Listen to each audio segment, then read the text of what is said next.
Conflict resolution for holy beings. Joy Harjo. 1. Set conflict resolution ground rules. Recognize whose lands these are on which we stand. Ask the deer, turtle, and the crane. Make sure the spirits of these lands are respected and treated with goodwill. The land is a being who remembers everything. You will have to answer to your children and theirs. The red shimmer of remembering will compel you up the night to walk the perimeter of truth for understanding. As I brushed my hair over the hotel sink to get ready, I heard, by listening, we will understand who we are in this holy realm of words. Do not parade, pleased with yourself. You must speak in the language of justice. 2. Use effective communication skills that display and enhance mutual trust and respect. If you sign this paper, we will become brothers. We will no longer fight. We will give you this land and these waters, as long as the grass shall grow and the rivers run. The lands and waters they gave us did not belong to them to give.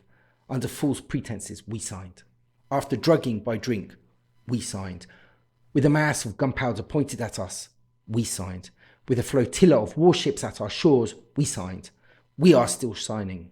We have found no peace in this act of signing. A casino was raised up over the gravesite of our ancestors. Our own distant cousins pulled up the bones of grandparents, parents, and grandchildren from their last sleeping place. They had forgotten how to be human beings. Restless winds emerged from the earth when the graves were opened and the winds went looking for justice. If you raise this white flag of peace, we will honor it.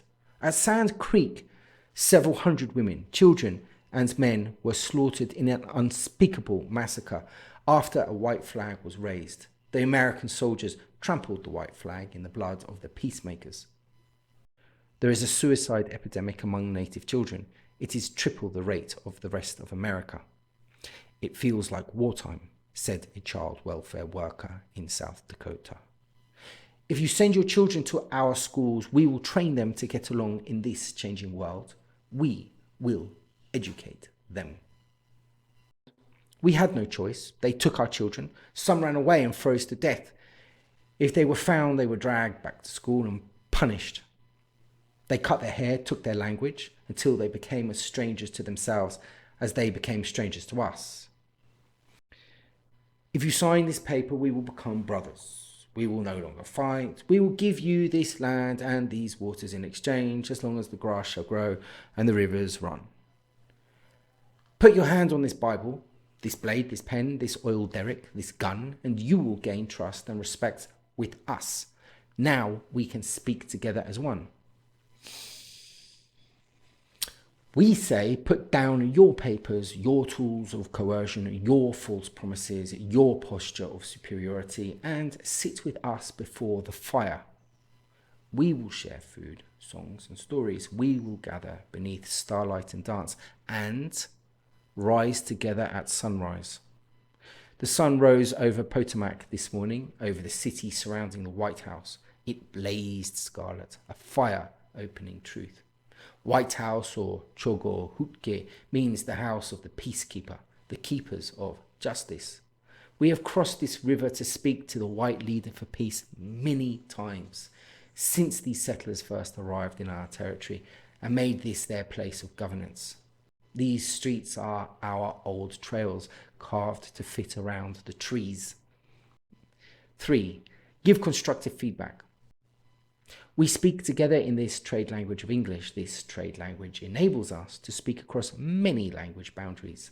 These languages have given us the poets Ortiz, Silko, Momode, Alexei, Diaz, Bird, Woody, Kane, Bitsu, Long Soldier, White, Eldrick, Tapahonso, Howe, Luis, Brings Plenty, Ockpick, Hill, Wood, Maracle, Cineros, Trusk, Hogan, Dunn, Welsh, Gould.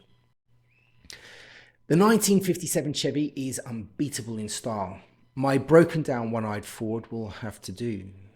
It holds everyone, grandma, grandpa, aunties and uncles, the children and the babies, and all my boyfriends. That's what she said, anyway, as she drove off for the 49 with all of us in that shimmying wreck. This would be no place to be without blues, jazz. Thank you, Muto, to the Africans, to the Europeans sitting in, especially Adolf Sax with his saxophone. Don't forget that at the center is the Muskogees ceremonial circles. We know how to swing. We keep the heartbeat of the earth in our stomp dance feet. You might try dancing theory with a bustle or a jingle dress, or with turtles strapped around your legs. You might try wearing colonization, like a heavy gold chain around a pimp's neck. 4. Reduce defensiveness and break the defensiveness chain. I could hear the light beings as they entered every cell. Every cell is a house of the God of light, they said. I could hear the spirits who love us stomp dancing. They were dancing as if they were here, and then on another level of here, and then another, until the whole earth and sky was dancing. We are here dancing, they said. There was no there. There was no I or you. There was us. There was we. There we were as if we were the music. You cannot legislate music to lockstep, nor can you legislate the spirit of music to stop at political boundaries, or poetry, or art, or anything that is of value or matters in this world and the next worlds. This is about getting to know each other. We will wind up back at the blues, standing on the edge of the flattered fifth, about to jump into a fierce understanding together. 5. Eliminate negative attitudes during conflict. A panther poised in a cypress tree about to jump is a panther poised in a cypress tree about to jump. The Panther is a poem of fire, green eyes, and heart charged by 4 winds or 4 directions. The Panther hears everything in the dark, the unspoken tears of a few hundred human years, storms that will break what has broken his world, a bluebird swaying on a branch a few miles away. He hears the death song of approaching prey. I will always love you, sunrise. I belong to the black cat with fire green eyes, there in the cypress tree near the morning star. 6. And use what you learn to resolve your own conflicts and to mediate others' conflicts. When we made it back home, back over those curved roads that wind through the city of peace, we stopped at the doorway of dusk as it opened to our homelands. We gave thanks for the story, for all parts of the story, because it was by the light of those challenges we knew ourselves. We asked for forgiveness. We laid down our burdens next to each other. I wanted to talk about this poem because I think that it's highly symbolic about the times that we're going through at the moment. In the past, when the people of Latin America and the Americas were at peace and they had their own land, or relative peace, they had their lands, they were free. And the freedom that they had is not a freedom that we understand. And the Europeans came and took their lands away and took their freedoms away. And this poem is much like that. It's talking about what happened. And it talks about what's going on, the relationship between human and the earth in a metaphysical, in a symbolic way, in a metaphysical way, in a shamanic way, in a pagan way, which is outside of the box of a Christian understanding or an Abrahamic cosmovision of the world. As we go into the world of 2024, 25, 2030, and as we have technology coming along, we have technology which is changing the world faster and quicker than anything else in history. The printing press, the gunpowder, it's nothing compared to what AI is going to be able to do.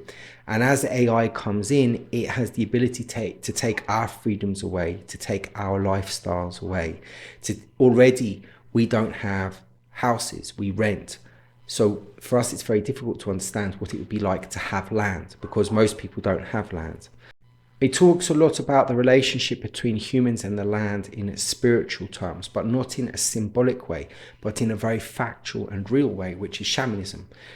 Because of Christianity, Christianity gave an argument for the Europeans to go and conquer other empires and other countries and other continents. And because of that, a lot of bad things happened. And those bad things should never have happened if truly those religions were adhered to, or the religions were strong and true. However, whenever we do have ideas or ideologies and we have religions, people, some listen to them and some don't. But if you do listen to the religions, they should have enough strength and weight in order for arguments not to be used using them to go and hurt and torture people, which is against the religion, which is what you believe in. We're also having centralized digital banking. Centralized digital banking is going to take away a lot of freedom, a lot of rights. It's going to take away our land. In the past, there was physical land. Today, we have a symbolic land. We have the land of our internet. We have the land of our private files. We have the land of Google Drive. We have the land of our phones. They are spaces. And those spaces are supposed to be private. In the past, you took people away from their lands and you put them somewhere else. That was done to damage the people. You took their lands away to damage them. And today, we are having our lands taken away, which is our privacy and our rights. What that thing is that took the indigenous land away is the same thing which is taking our lands away, our rights away, our privileges away. And when I read this poem, I can see that it's relevant to the oncoming troubles that we're going to have with centralized digital banking, with AI, with control, with dominance, and with privacy issues. So this is going to be quite long. It's not for the faint-hearted. Recognize whose lands these are on which we stand. Land is a space, my freedom, my privacy. To Google, to Apple, to AI, recognize whose lands these are on which we stand. You, Google, you technology are in the dimension of the earthly people. Talatala in Hinduism is a different dimension.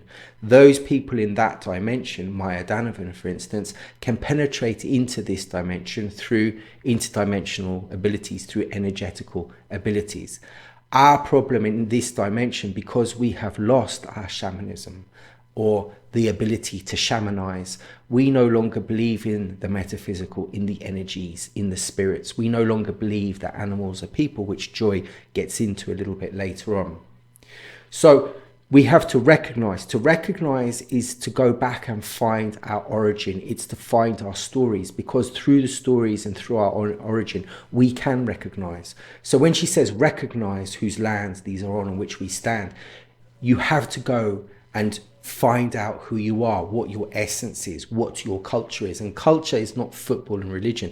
It goes back before then. It goes back to the time when humans and nature had a relationship, which is not what we have today. What we have today is a relationship between humans and technology, but that relationship, that interconnectedness was probably, I would have thought, very, very, very much like the interconnectedness that we had back many eons ago before the advent of Christianity, which was basically introduced to destroy and interrupt the connection between man and nature.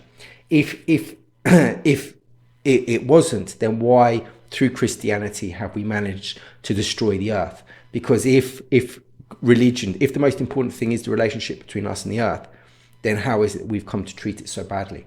On these lands on which we stand, whose lands are these? So there's an ownership over the land, it seems. But according to like Indian ideology, no one should own the land. So it's setting us up. It sort of said something and it becomes interesting. Like, what is she setting us up for? And she's asking the question, whose lands are these on which we stand? And then she goes on to say, ask the deer, turtle, and the crane. Okay, so why are we asking these entities? Why are we asking these people? And she's starting to tell us that these animals have information that we don't. These animals can be teachers. These animals may know more than us. Go back to nature.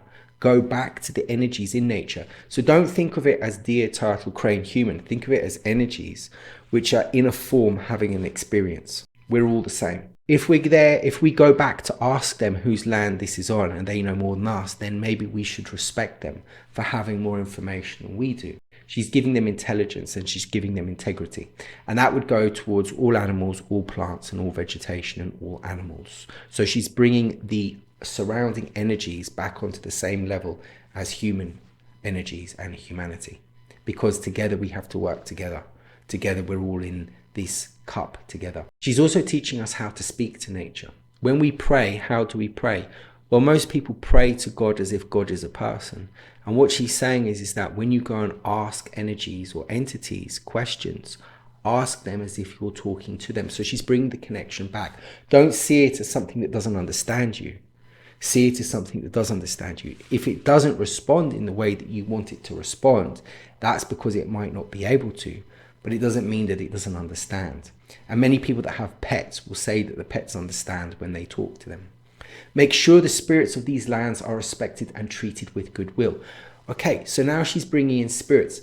She's saying that it's not just humans here, it's also spirits. They are here. And we must make sure that we respect them and treat them well. Why must we make sure? Make sure. It's sort of an omen, it's sort of a portent, it's sort of a warning. Make sure that you treat them well. Make sure you respect them, because they are deserved of respect. And they are deserved of goodwill in the same way that the energies treat us with goodwill. They give us water, they give us food, they give us fruit, they give us shelter, they give us wood to cook and to make houses and to write and to paper and all sorts of stuff. So it's reciprocal. Humble yourself, respect the land, know your place in it, humble the land, be humble to the land. The land is bigger than you. The land is a being who remembers everything. So you could imagine in a metaphysical way that the conglomeration of entities and spirits could become one mind, which could be Mother Nature. Or you might think Mother Nature is separate from everything else. It could both be separate and together at the same time. What she's saying is that Mother Nature, or the spirits, they have seen everything. They know everything. There is no hiding from them. Be careful what you do, because it is recorded and remembered. And don't worry, justice will come, because what she has seen and what they have seen will be dealt with from their recollections. Nothing is lost. You will have to answer to your children and your children's children and theirs. Now, this is very interesting, because in the Bible, I don't like getting religious, so don't worry. I'm not going to start doing religious stuff. In the Bible, there's the fifth commandment. The fifth commandment is the only commandment that's got a promise attached to it. Obey thy mother and father.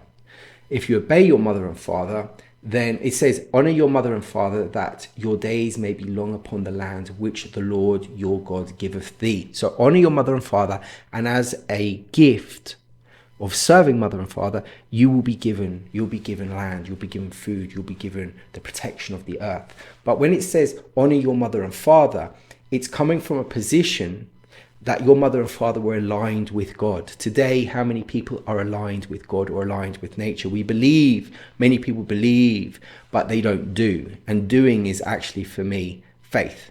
So it's not important you believe in something, you have to actually do it. And so in the fifth commandment, it puts the responsibility on the children to obey the father, which is quite strange, because how can a child really obey a mother and father? But if you read deeper into it, what it's actually saying is that the mother and father have a duty to be a mother and father, but it's never questioned or identified or clear what a mother and father is. Because a mother or father that smokes or drinks in front of their children, or hits their children, or has alcohol, or doesn't connect the child to nature, is not a mother and father. Somebody that believes in the system is actually misleading the children, therefore they're not a mother and father, therefore you don't need to obey them.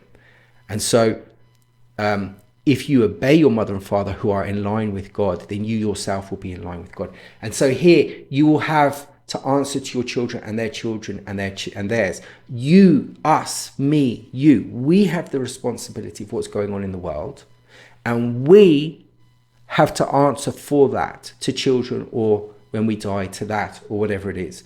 So it's putting the responsibility in our hands of what we have to do as service to the people who are yet to be born.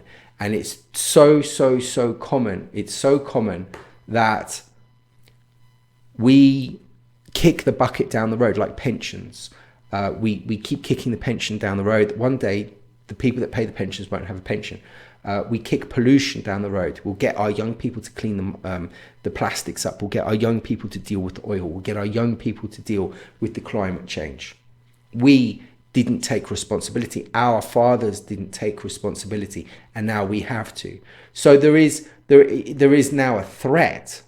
So in the Old Testament, there's a promise of goodness, but Joy has reversed that into a threat. If you don't respect your children, they won't pay your pensions, they won't help you, they will get rid of you, they will hold you accountable. So she's reversed the 5th commandment, which is very interesting. In the Bible, it also says that the land has been given to people. You can't give something that's not yours, but in the Bible it says that it is humans. If it is ours and we are the guardians of it, have we guarded it well? Have we done a good job? No, we haven't. So again, we become responsible. The Bible never talks about the responsibility of having it. It just says that we are the owners of it. It doesn't talk about stewardship. That's something you have to read a little bit more into. The red shimmer of remembering will compel you up the night to walk the perimeter of truth for understanding. Now, this is a bit difficult for me. The red shimmer of remembering, maybe the red shimmer might be the shimmer of blood. So blood, the death, will compel you up the night to walk the perimeter of truth for understanding. So the bad things in the world that have happened through bloodshed will wake you up and push you through the night to walk to the boundaries of truth so that you can understand what's going on. So it's almost like people won't understand from having a good time. They'll understand from the terrors. I'm not too good at translating that. And then she goes on, as I brushed my hair over the hotel sink to get ready, I heard. So we've gone from something which is objective now to something which is extremely personal. We're now in her hotel room. We're now watching her brush her hair, and she's getting ready. What's she getting ready for? Is she getting ready for what she's just threatened us with? Or is she getting ready to meet someone? Who is that someone? Is it the children? Is it God? Is it for bed? Is it someone in the bed? Is it someone downstairs? Is it to go out? Is it a poetry recital? So what is it? What is it that she's inviting us into her home, into this private, intimate ceremony? Because brushing hair, I think for women is ceremonial, isn't it? Before bed, they brush their hair. When they get up, they brush their hair. They meditate, they're thinking. So as she's brushing her hair, as she's in meditation, right, it goes on to the second bit. By listening, we will understand who we are in this holy realm of words. So she hears a voice in this meditation, and she's talking about holy realm of words. So she's a wordsmith. She's a poet, and a poet are sort of magicians or shamans of words. So where she comes from, there will be shamans. But a shaman is someone that brings things into order or can manipulate energy for healing. And so she's using her poems to manipulate words, which are energies, in order to heal, to bring understanding, if you like. So the holy realm of words is a holy land, just as her land is a holy place, just as earth is a holy place. There are spaces that we cannot see, which are holy realms, the realm of spirits, the realm of entities, the realm of duendes, the realm of words, the realm of form. And she talks about listening. We don't listen, so it's through meditation she can listen. And she brings back a message. Understand who we are in this holy realm of words. Who am I? How am I feeling? How am I interacting with this poem? And what are the words of the bad people? And she goes on to this a little bit later. So just because words are holy and sacred doesn't mean they can be used for bad things. They're energetical things. And the holy realm of words, the holy realm of words is also about story. And this poem is half poem, half story. Do not parade pleased with yourself. So don't go around looking good and having an ego. Be humble. Don't show off your connection with the earth. Don't show off your abilities. Don't show off your skills or your talents and be pleased with yourself. No, Be humble. And what she's doing is she's grooming, isn't she? She's self-grooming. She's making herself ready. She's when women brush themselves, they are there for presentation. So do not be caught up in presentation, and be pleased with yourself as if it's an honor or a piece of ego. You must speak in the language of justice. So what she's saying is, don't think about how you look. Don't worry about your nails. Don't worry about your perfume or your t-shirts. Don't worry about the superficial things in life that we're sold through television and adverts and computers. Look at the language of justice, and the language of justice comes in the same realm as the language of words. So if justice can come in the language of words, and justice is one of God's works, then whatever is giving that justice must be a holy realm, i.e. the holy realm of words. And look for justice as well. Don't look for hate. As Nelson Mandela, he didn't hate the white people. He tried to have justice. He tried to have meditation. He understood that going against the white people would cause many issues. And as we see today in South Africa, there is a hatred for the white people. And the white people on farms are attacked, and the white people on farms are abused, the women. They are chopped up, they are tortured, they are mutilated, they are killed. And that is an act of revenge. And so what she's talking about, she's not talking about revenge, she's talking about justice. The truth comes from the tortoise. The truth comes from animals. Look to them for justice. They will speak to you of justice. So do not look for the land of hate. Look for the land of nature. Look for the guardians. Look for the spirits for justice. Use effective communication skills that display and enhance mutual trust and respect. Then she goes on to how the snake, the Garden of Eden. So they are in the Garden of Eden. It's a romantic, nostalgic idea, which isn't true. They were fighting as well. They were killing each other, but they were living in peace. Yeah, I don't think they were torturing, eating, and imprisoning people. It was rough, but it was sort of simple. And the snake is saying, if you sign this paper, we will become brothers. We will no longer fight. We will give you this land and these waters as long as the grass shall grow and the rivers run. Now, if you look at technology is all about tick the box, and we will become brothers. You can use Google, you can use WhatsApp, just tick the box, just agree, because we don't sign anymore. We just tick boxes, we agree. We will no longer fight. So there will be harmony. In order to get on and be able to operate in a technological world, you mustn't fight with it. Therefore, you must go along with it. Therefore, you must agree. Therefore, you must tick the box. And we will give you this land, the techno land, the interfaces, the metaverse, the techno realms. We will give you these lands. We will give you the electricity as long as everything works well. But we know that this is a lie. We know this is a lie. The lands and waters they gave us did not belong to them to give. So you can't give us our privacy. It's already our privacy. We shouldn't be asking for our privacy. And this, for me, is especially the case of centralized digital money. This is what I think that the poem really can be used to look at. And money has a certain amount of privacy. I give you money. I know money's dirty because you never know where it comes from. But there's freedom attached to it to a certain extent. Money's even bad, but centralized digital currency is like even worse, you know? So taking lands off the American Indians is bad, but then subjugating people to not being able to use their bank accounts, like what happened with Canadians, and people were giving money to help some type of person in order to protest, and then they had their banks deleted, or Nigel Farage. The lands and the waters they gave us did not belong to them to give, right? And it's the same about them now taking away our lands. We are going into a stage of life whereby we are not going to be able to go to certain places, and also there are land swaps. There's deals called GDN, Global Deal for Nature, where part of debt that you've got, you give over land to restore and you don't use. And this has further repercussions later down the road. So as soon as they cordon off large amounts of natural habitation that we will not be able to go to.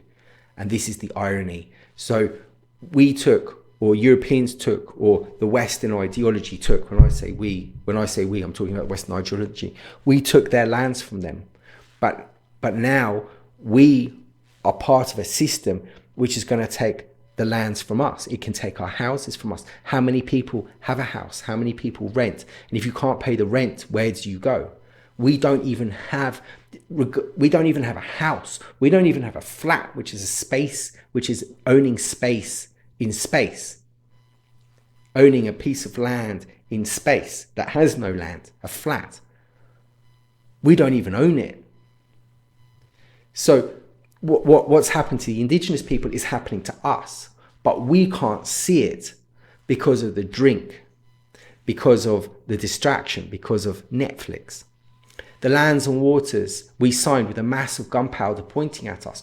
Well, if you don't take something into your body, you won't have a job. A flotilla of warships at our shores. What are the fears that we have? Loss of money, loss of land, loss of pension, loss of integrity, loss of something. After drugging by drink, what is the drug that we have today? Marijuana, illegal stuff, sugars, fame, whatever it is. We found no peace in this act of signing. So whatever is promised to us, we are not going to be happy. Whatever digital currency is given to us, whatever the new politics is given to us, whatever wars we don't have, whatever the European Union decide, we still won't be happy. Because you're taking away from us things that you cannot take away. And they already have taken it away. And there is nothing that they have already taken away which is going to placate the illnesses that we suffer, the depressions, the anorexias, the lostness that we have, the inability to connect with nature. That is the essence of this. Our ability to connect through nature has been taken away. And first it's done through culture, through language, through land. And we don't have that anymore. We've lost our culture. We've lost our languages. English, what is English? Old English doesn't exist. Middle English. Anyway, but we've definitely lost our lands and our culture. And our culture is not religion or football.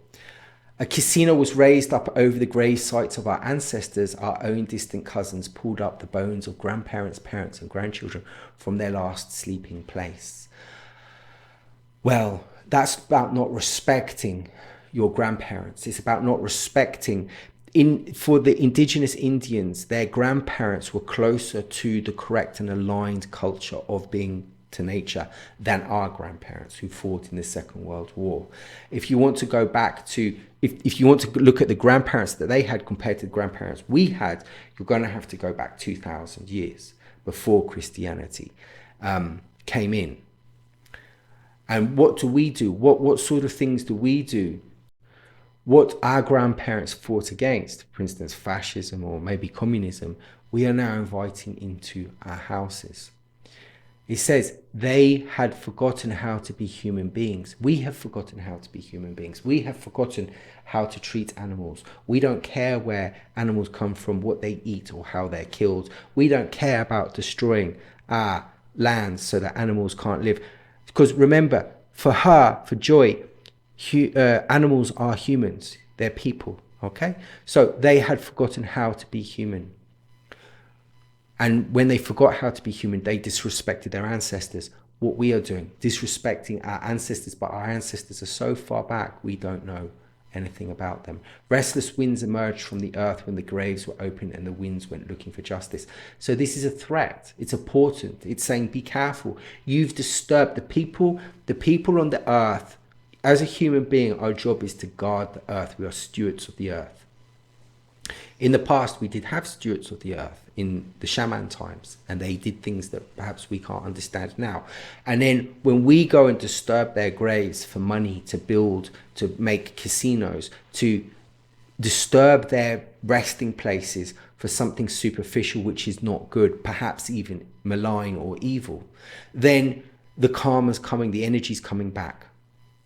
If you raise this white flag of peace, we will honor it. Again, the snake is toying with you. It's making false promises. If you raise this white flag, if you become subservient, if you acquiesce, we will honor it. And it's the same thing every single time. 2 weeks to flatten the curve. Just give in, just acquiesce for 2 weeks, and we will honor it. And then it goes on a year, 2 years. Yeah, just take this, just take this, and then we will be happy. No, still, you can't go to work. You have to give up medical information. Just one war. It's just with Iraq, and then we will have peace. Oh, it's just another one with Libya, and then we'll have peace. Then it's another one with Afghanistan, and we'll have peace. Then another one with Ukraine, and we'll have peace. Then another one in Yemen, and we'll have peace. So it's always a lie. They're always asking you to give in, to give up, so that there will be peace. And it's a lie.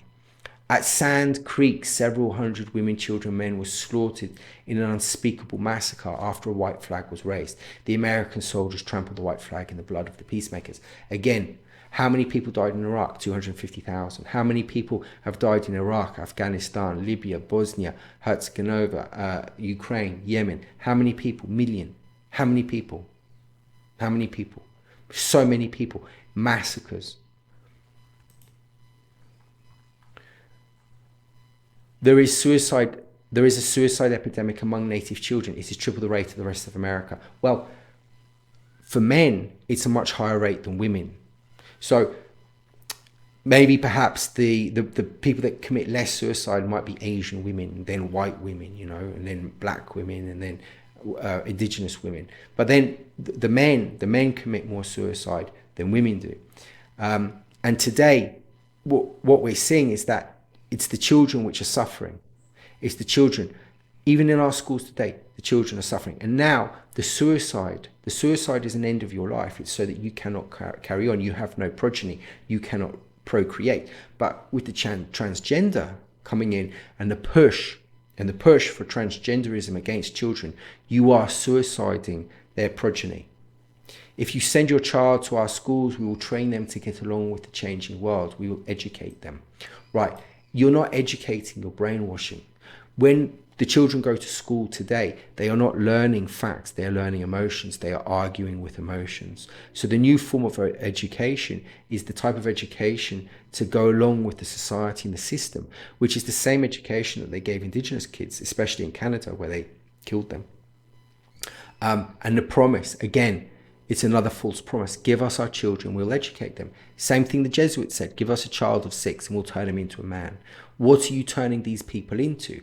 Why are you saying we'll educate them as if the indigenous people don't have an education? Their education is nature. It's the connection with nature. It's the understanding. It's the feeling with nature. It's the ability to read trees. It's the ability to read land. It's the ability to be at peace, to be happy, to be in harmony. It's the pursuit of education which ruins harmony.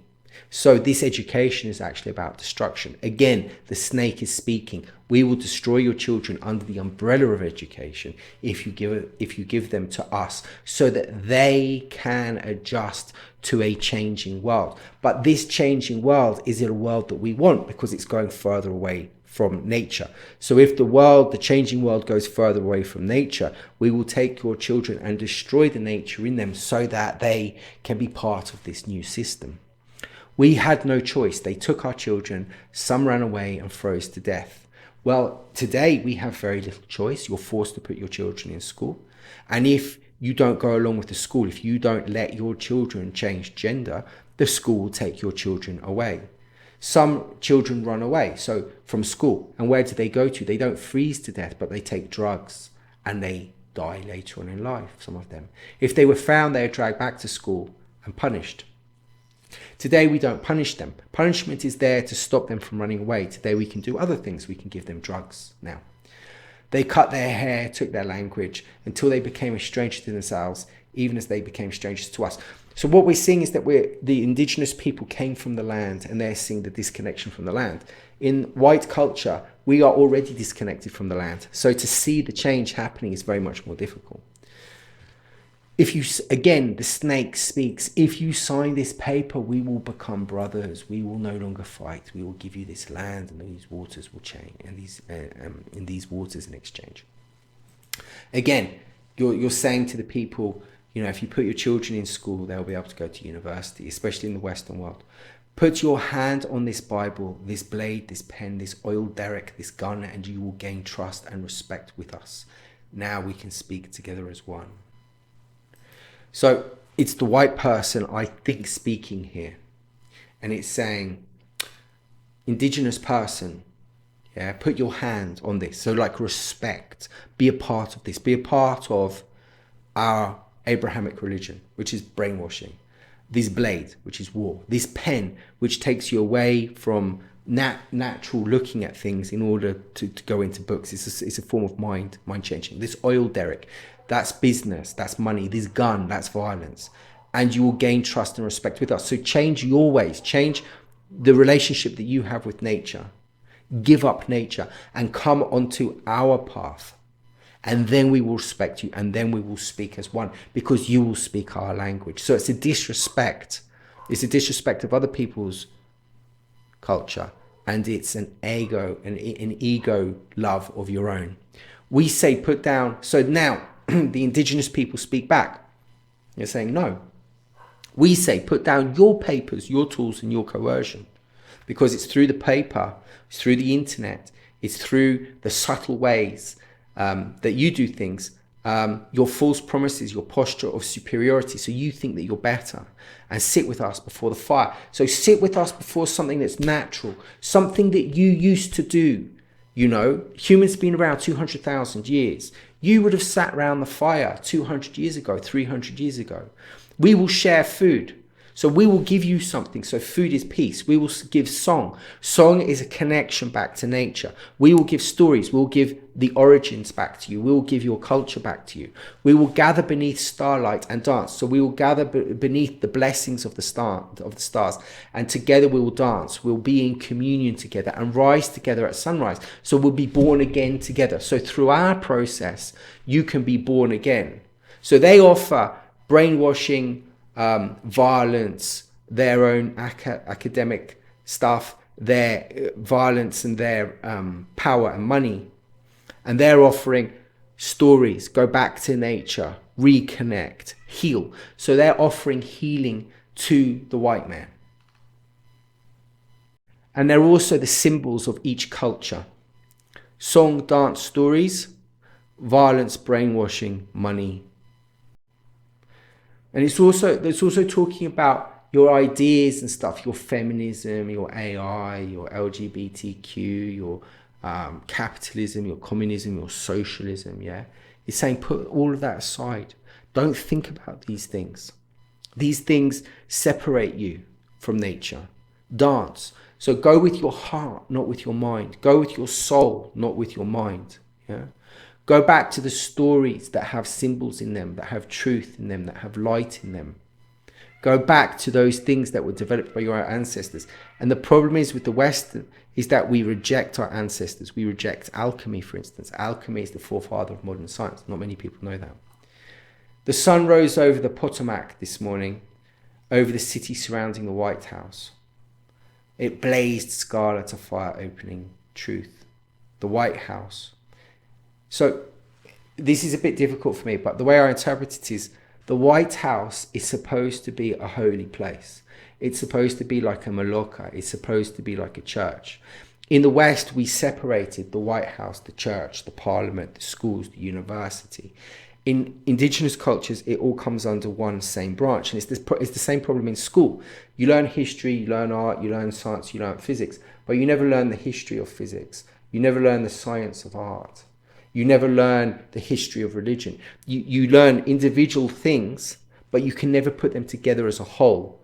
And so in the holy houses or the malokas or these temples, you gather together and you talk about everything so that you unify everything and you can see how everything interconnects. The Western mind breaks everything apart. It distorts, it fractionizes.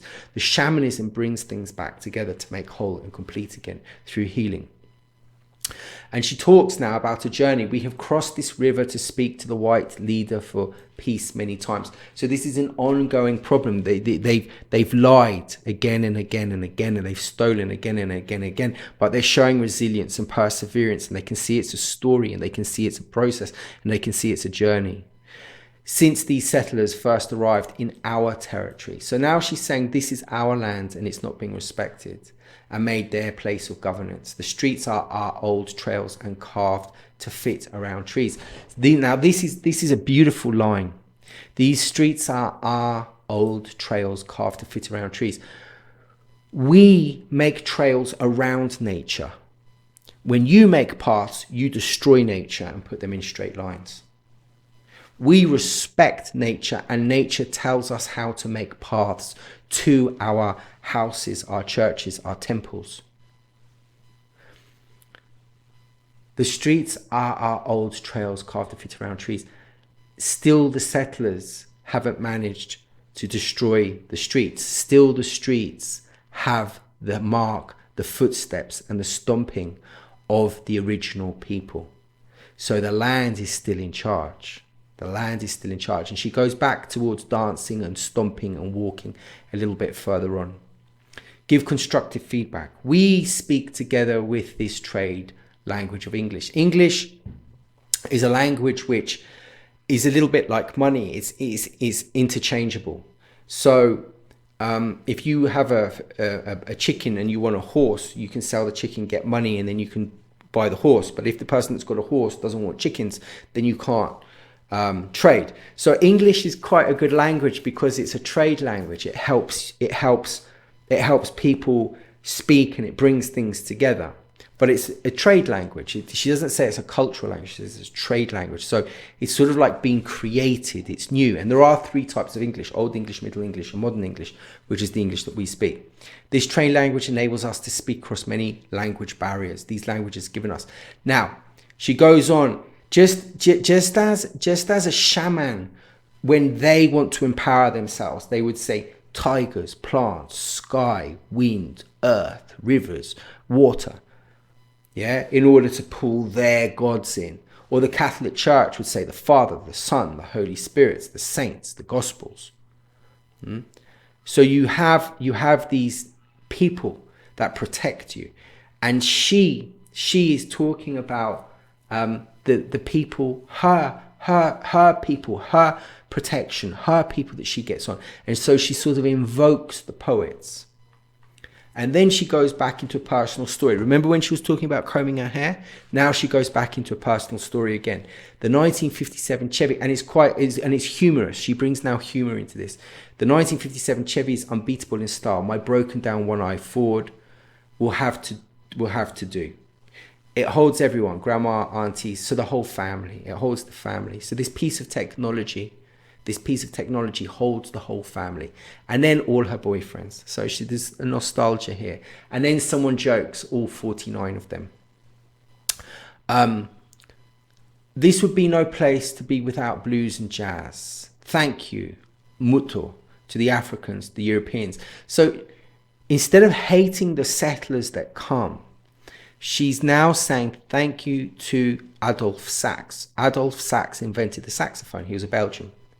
So she's bringing it back in. She's saying the Africans and the Europeans created jazz, something that she loves, and she plays the saxophone as well. So it's not about hating. I hate white people. I hate Europeans. I hate technology. She's now saying, wow, look what they've done. They've created jazz. So she's looking at the good and the bad. Don't forget that at the center is the Muskogee ceremonial circle. So at the center of jazz is a ceremonial dance. It's sacred. And the indigenous, they know how to dance like the Africans. They know how to do it. And we keep the heartbeat of the earth in our stomp dance feet. Now, why? When you dance, dancing is very important for indigenous and for pagans, and especially white, barefoot, the witches, the druids, and all sorts. It's not just an indigenous thing that white people don't have. We also have this, but we've lost it. When you dance, you're talking to the earth. You're talking to the earth. Your mind where you are here, what you want, what magic, what change you want.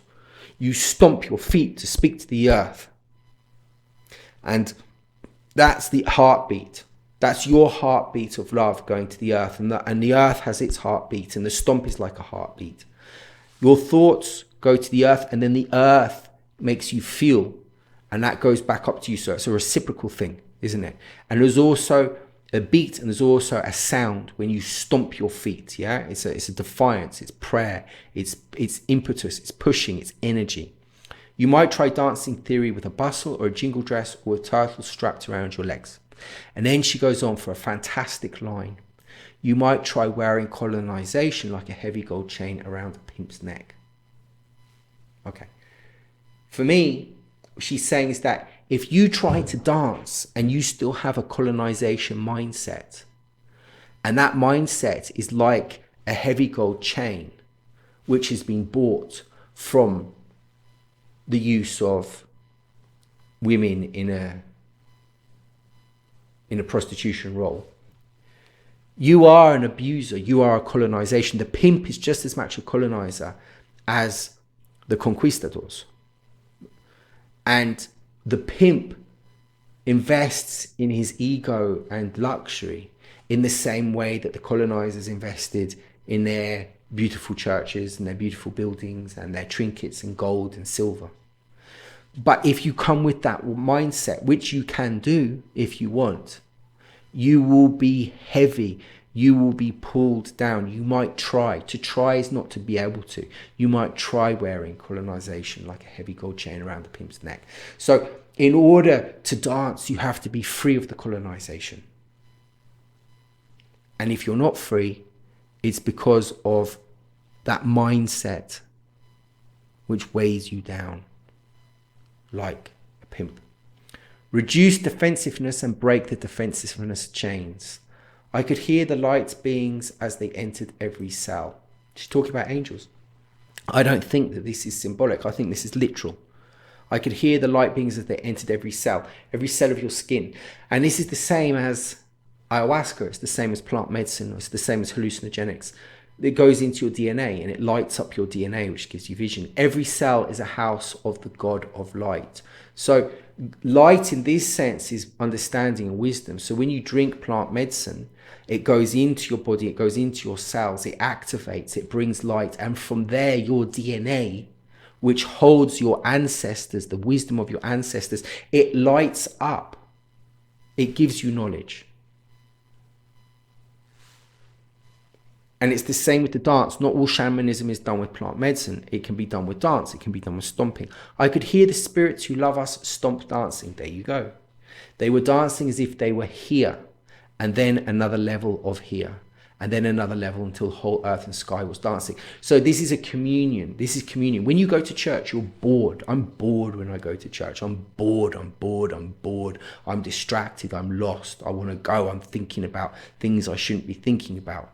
And here she's talking about being in ecstasy with nature, in communion. The communion you get is a piece of bread and wine. She's talking about being in communion spiritually on a soul level with other entities, where you can receive light, information, and wisdom, which is an entire different language, idea, and concept towards these Abrahamic religions.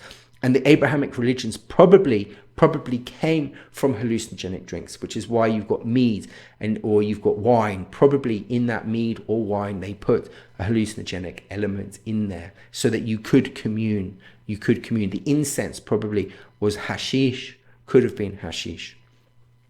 We are here dancing, they said. There was no there. So in Christianity, God is outside of us. He's somewhere else. You know, where's God? You know, he's in the sky. He's far away. He's seen as this distant father. With indigenous, with paganism, with what we used to have, God was with us. He was here, around us, in this room, in us. It was personal. When you go to a church, it's very objective, it's very large and impersonal. When you go to a holy place, when you go to nature, it's personal. You are in the realm of the spirits, you are in the realm of God. But when you go to church, you are separated from nature, even though church is supposed to be inspired from nature. There was no I or you, there was us, there was we. So we are together. There were There we were as we were the music. So the music is bringing us together, and it is making the ego dissolve.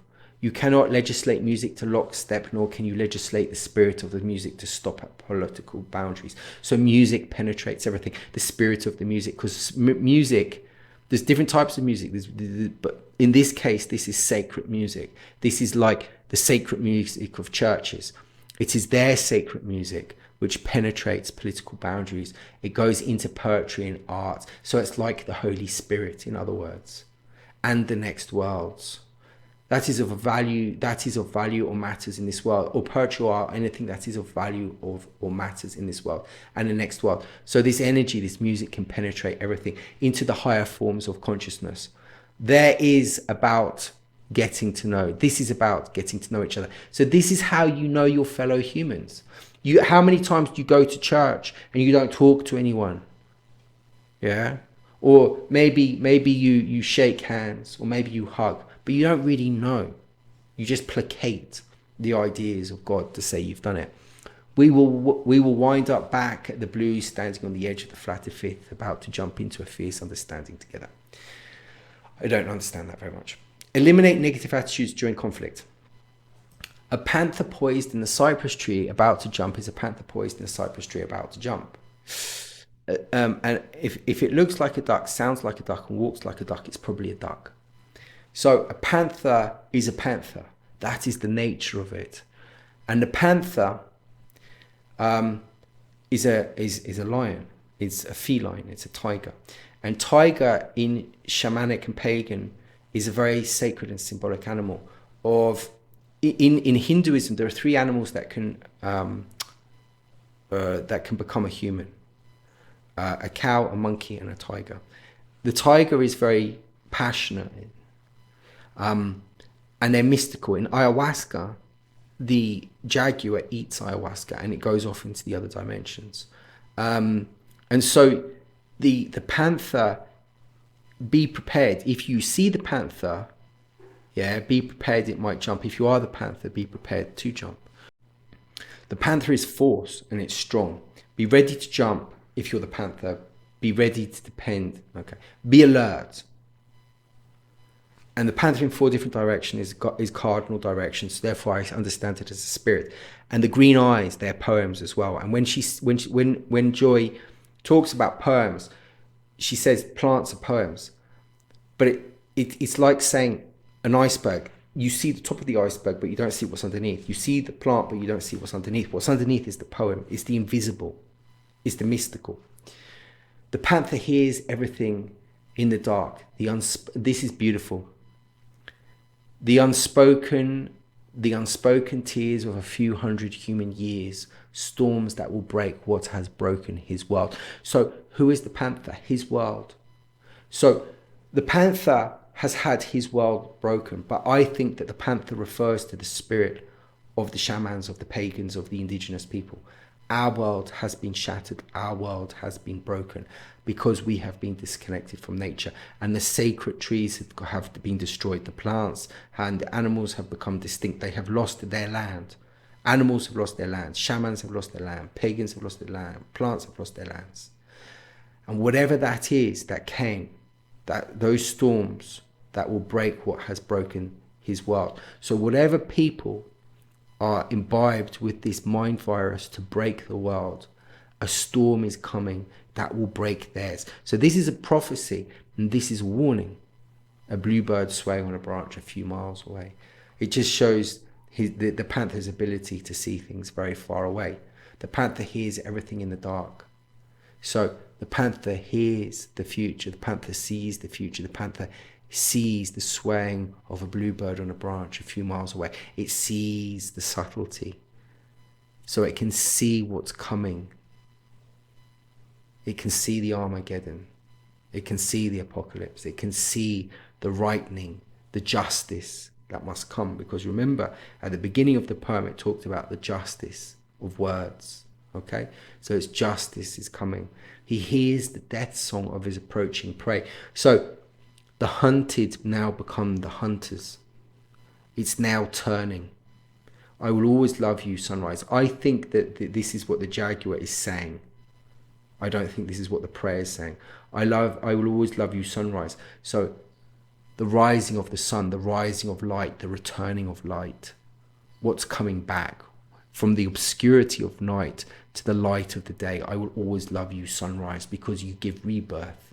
You shed light on, you take the darkness away. I belong to the black cat with fire green eyes. That's what I think the panther is saying. There in the cypress tree near the morning star. Well, the morning star, there's light in the morning, and the morning star are always about prophecy. The three wise men understood Jesus had been born from a star, and they followed the star in order to bring gifts. So I think this is about prophecy.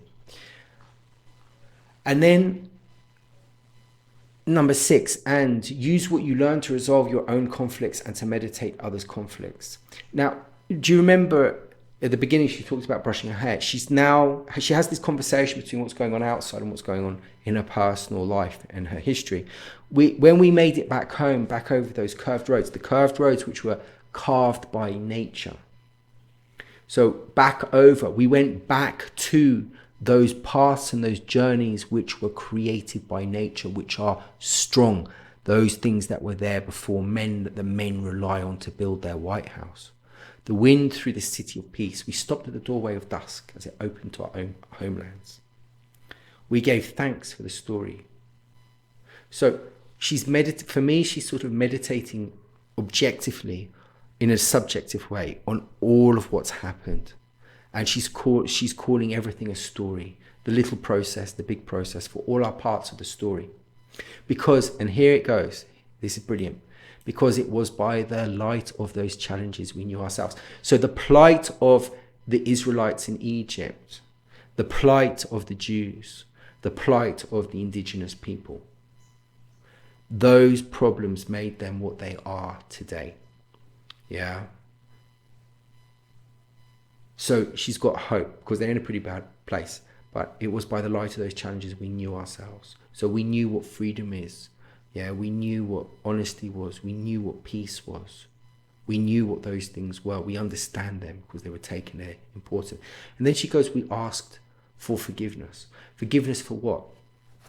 I think that it's very humble. She's sort of saying, well, if we've done something wrong, we're sorry. She's not asking for forgiveness from them. She's asking for justice. But she's saying sorry, which is mature. It's odd. It's hard. It's really hard to say sorry. I think I've got it right. We asked for forgiveness. Yeah. So we're asking you to forgive us for something that we haven't done. But you might think that we've done something. So I think it's just a form of humility. And then she finishes everything off. We laid down our burdens next to each other. So I think she's saying the burdens they want to lay down, they want forgiveness, they want peace, they don't want revenge. They want the whole thing to just go away.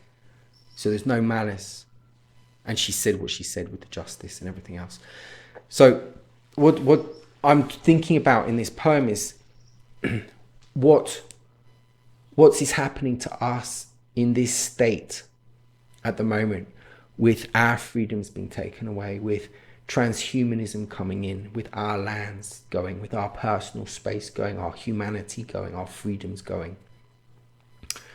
We must remember the human spirit, the panther with green eyes. And we must remember that we are not the victims. As it says here, we are not the victims, okay? And some of us can see change coming. And this techno soup that they're inventing, it's not going to win. The CBDC, it's not going to win. Taking our rights away, it's not going to win. The techno prison that they're building, it's not going to win. The storms are coming. The storms are coming that will break what has broken our world. So the storms will come back and destroy those people that are going to war, the politicians, the fact checkers, the captains of industry, the people that own large corporations, the banks, the food There's something coming which is going to take you all down, which is going to destroy your world, a world which has destroyed our world. And we will turn. We will sing a death song as you, the people that were in charge, become the prey. We will put you in court. We will send you to prison. We will have justice. And just the last note, to dance, you must be in tune with nature. You must connect with nature. That's very important. Thank you.